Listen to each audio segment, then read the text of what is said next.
Hey everyone, and welcome to this podcast. Still exploring Bonhoeffer's letters and papers in prison. And what's really interesting is this letter that he writes to Bethge on June 8, and it's in response to a letter that Bethge writes to him. So Bonhoeffer writes these letters where he's talking about the world come of age, religionless Christianity, Bultmann, all of these things. And Bethge writes him a letter back and is like, what are you talking about? Can you give us a deeper sense of what you mean by some of these things? And he's not doing it in a hostile way, but he's doing it to try to encourage Bonhoeffer to unpack a little bit more what he is saying. And so the letter, he starts with kind of, some basic pleasantries, asking about different people and so on. And then you get him going into his understanding of what it is he's trying to do. And he tries to explain himself. So he says this. He says, "You ask so many important questions about the thoughts that have preoccupied me lately that I'd be glad if I could answer them myself. It's all still at a very early stage, and as usual, I'm guided more by my instinct for responding to questions that may arise than being already clear about them. I'll try to describe my position from a historical angle. The movement towards human autonomy, by which I mean the discovery of the laws by which the world lives and manages its affairs in science and society and government, in art, ethics, and religion, which began around the 13th century, I don't want to get involved in disputing exactly when, has reached a certain completeness in our age." So he's talking about the world come of age. The world has grown up, that our understanding of the world has deepened as we think about science, as we think about the human person, as we do psychology, as we engage in all of these different fields, economics. The world is coming of age. Whereas in the past you would sacrifice an animal to have a good crop, now there's a recognition of the soil, the role of soil, weather, fertilizer, all those types of things that helps the crops grow. And so he goes on to say human beings have learned to manage all the important issues by themselves without recourse to a working hypothesis of God. So as the world comes of age, there's a sense in which all the things where we used to say, well, God did it, some of those things get pushed further and further to the periphery. And this is a part of why Bonhoeffer talks about God being pushed to the periphery and wants God to be back at the center. That the more we figure some of these things out, we no longer need God to explain why crops grow, for example. Then God keeps getting pushed to these different places. He goes on, "In questions of science or art as well as ethical questions, this has become a matter of course, so that hardly anyone dares rock the boat anymore. But in the last 100 years or so, this has become increasingly true of religious questions. It's becoming evident that everything gets along without God, and does so just as well as before. As in the scientific domain, so in human affairs generally, God is being pushed further and further out of our life, losing ground.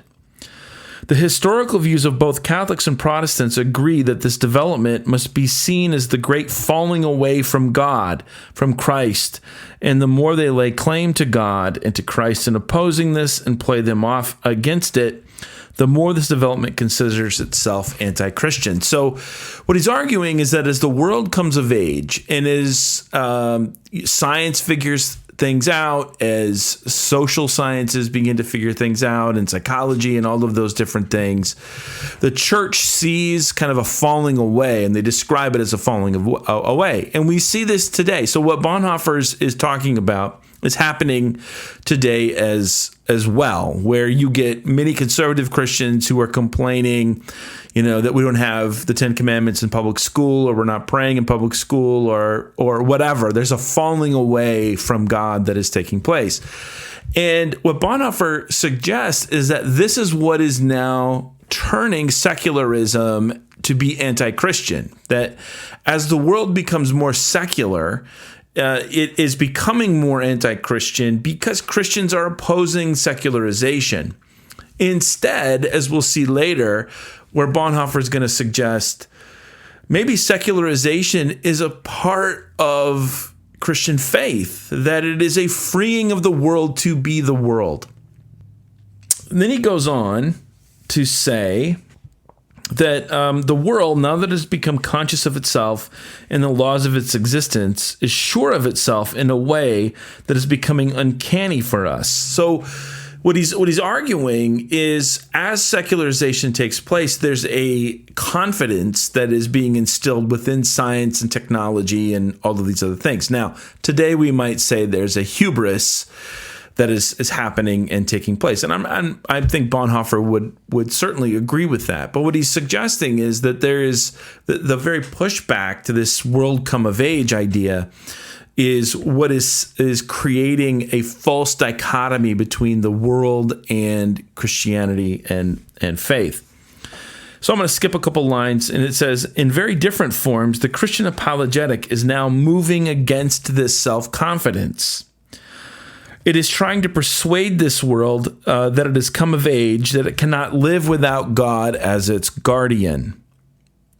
So what he's saying is apologetics now is a pushing back against science and these different areas of life in which we're figuring things out, and we have a deeper understanding of how they work. And in the Christian communities, what happens is that gets taken to be anti-Christian or opposed to Christianity. We're pushing God out. So thinking about the origins, thinking about the age of the earth, thinking about evolutionary theory and the development of human life and all of these types of things. If we want to talk about them merely in kind of an empirical scientific perspective, the Christian community responds by saying, oh, see, they're trying to get rid of God and all of this. And then the other side, if we're taking what Bonhoeffer is saying, does push back at Christian faith and a Christian perspective. And we see that in some senses today. And Bonhoeffer is saying that is a false dichotomy. And what we need to do is this apologetic approach is wrong. And so I'm going to skip this little part here where he is going into, talking a little bit about the secularization and things like that. But because I want to get to where he is getting back at that idea of a Christian apologetic. So as the world comes of age and as the world is able to answer questions and give answers to questions, Bonhoeffer then in this end of this paragraph criticizes the way that Christians respond to it. So here's what he says. I consider the attack by Christian apologetics on the world's coming of age as, first of all, pointless, second, ignoble, and third, unchristian. So pointless, because it appears to me like trying to put a person who has become an adult back into puberty. That is to make people dependent on a lot of things on which they, in fact, no longer depend, to shove them into problems that in fact are no longer problems for them. That idea of the world come of age, the world is growing up, that some religious communities want the world to go back to being childish. And so he's saying it's pointless because there's no putting the genie back in the bottle. This is happening. And while we've created a dichotomy where we fight this and has created this seeming chasm between them, he's saying that's not the way that it has to be. And there's really, it's pointless to try to go backwards, if you will. And then he goes on, it's ignoble because an attempt is being made here to exploit people's weaknesses for alien purposes to which they have not consented freely. So in some sense, what he's arguing, my take on it anyway, is it's taking advantage of people's fears and anxieties to try to foster a religiosity. And this is happening right now. And in some of the conservative circles, and this whole anxiety about human sexuality, what it does is it stokes fears. I mean, making human sexuality a salvation issue, as some churches want to do, is stoking anxiety and fear that is wanting to push people backward into a time and a place where religiosity can now make more sense. And what Bonhoeffer is saying is that you're just playing off of people's weaknesses and fears to try to get them back to a place where your religiosity and your power can be reestablished. And then he says it's unchristian because it confuses Christ with a particular stage of human religiousness, namely with human law. And he's going to go on later and he's going to talk about how for some of these Christians, there's a sense of a restorationist. We got to get back to, if only we could get back to. And this, again, goes back to Bonhoeffer's first point, which is to say that kind of conversation is pointless. And he would argue is that's not Christian. That as we think about God's love for the world and the development of the world and the growth and the unfolding of all of creation and the development of human culture and society, there's a way of opposing those things that see secularization as evil, again, setting up that dichotomy. And what Bonhoeffer is wanting to do is to say, no, Christ has to be present in the midst of this world, in our strength, not just in our weakness. So one of the things that Bethge was saying is, what do you mean by strength? What do you mean that you want God to be found in human strength? And what Bonhoeffer is saying is we're not simply trying to take advantage of people. We're not trying to tell them not to engage in scientific inquiry. We're not trying to tell them that they have to live like they're back in, the first century. That things develop and the world develops and humans learn things and they develop culture and they grow. And that Christ needs to be present, or Christ is present in the midst of all of these things. Christ is present in the midst of science. Christ is present in the midst of our politics and our economics and our athletics and all of these things. Christ is not just an add-on to make people moral. I try to tell my students all the time what makes a class Christian, if you want to use that language, because I teach at a Christian college. What makes a class Christian is not that I pray before we do our thing. It's in doing the thing itself. That is where Christ is found. This is what Bonhoeffer wants us to recognize. And in a similar sense, he seems to be connected with Kierkegaard, where Kierkegaard is looking at the future, that faith is about moving ahead. It's about movement. It's not about trying to get back. It's not about recollection in a Platonic sense. It is about moving forward, taking those steps of faith. It's about Abraham going to Mount Moriah, and Bonhoeffer is saying the same thing. Now, there's more here, but for the sake of this particular podcast, we're just going to deal with this part. I think it's very clear how this applies to Christianity today. Bonhoeffer is very critical of the liberal or progressive theology. And in fact, in a certain place, he says, later on, he's going to say, I'll just read it. He says, the weakness of liberal theology was that it allowed the world the right to assign to Christ his place within it, that it accepted in the dispute between the church and the world the relatively mild peace terms dictated by the world. In other words, it was about the culture just kind of making a little bit of room for Christ. But for Bonhoeffer, there is a place to critique culture. There is a place of critique and a prophetic word that can be spoken against human culture and so on, but not in the way that he saw many of the people in the church doing it. It's not setting up the dichotomy of secularism over here and Christian over here. And so it's important to see that this isn't liberal theology. And in fact, later Bonhoeffer is going to critique Bultmann and say Bultmann gets stuck within liberal theology, even though his inclinations are moving in the right direction. Bonhoeffer is going to say, we don't jettison the mythological. The mythological is the thing, and it needs now to be reinterpreted for today, that it is not about trying to get back. It is always this question about who is Jesus Christ for us today?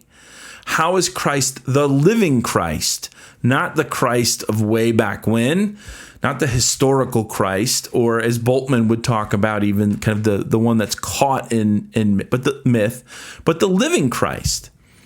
And how does the living Christ then open up the possibility of a new future? And how does the living Christ offer us the possibility of engaging the world on its own terms? You know, he goes on here and is talking about how, the world does not need to be understood in a better way than it does itself, but not religiously. In other words, too many Christians want to impose a religiosity upon the world instead of allowing the world to be the world. And what does that mean for us as a Christian community as we live in the world and engage the world as God's good creation, and that God is at the center of all of these things? And what that means is we do not need to be afraid. There is so much fear about engaging the world, about stepping outside. And so many churches today are trying to throw up these barriers and create these fortresses to protect all of this anxiety about their kids being influenced by the culture and so on. And it's not that Bonhoeffer, again, thinks that culture is all good. There are certain distortions that happen within culture. But in some ways, what he's saying is that many of these Christians go too far the other direction, and they want to get back to this form of restoration. So what does this have to mean for religionless Christianity? Well, religionless Christianity is a recognition that to be a part of the church, to be the Christian community, is to live as human beings and to be awakened through the gospel and the death and resurrection of Jesus Christ about the relationship between God and the world, and that we're called to love God and love our neighbor, and that we're called to be in the world, and we're called to love the world. This is what Bonhoeffer wants us to see. And as we think about young people leaving the church and this kind of rejection of institutionalized forms of religion and so on, what is the result? Anxiety and fear. And what happens? We throw up our walls and our barriers, and we get into culture wars, and we want the world to stop, or we want to put it back in the bottle and make it be what it once was. Instead of, in hope and in love and in charity, opening ourselves up to who God is calling the world to be, or what God is calling the world to be, and who God is calling us to be. And that in faith and hope, we step into the possibility of that future. So again, this is what Bonhoeffer is getting at. I think what he's saying here in Papers and Letters really does apply to the Christian community today, and it applies to the culture wars that are happening. And I think he offers us a way of thinking about how do we get out of this false dichotomy? How do we get out of this false culture war that is taking place? And how do we become a community grounded in the death and the resurrection of Jesus Christ that is for the world, so that we can then become signs of God's love for this world?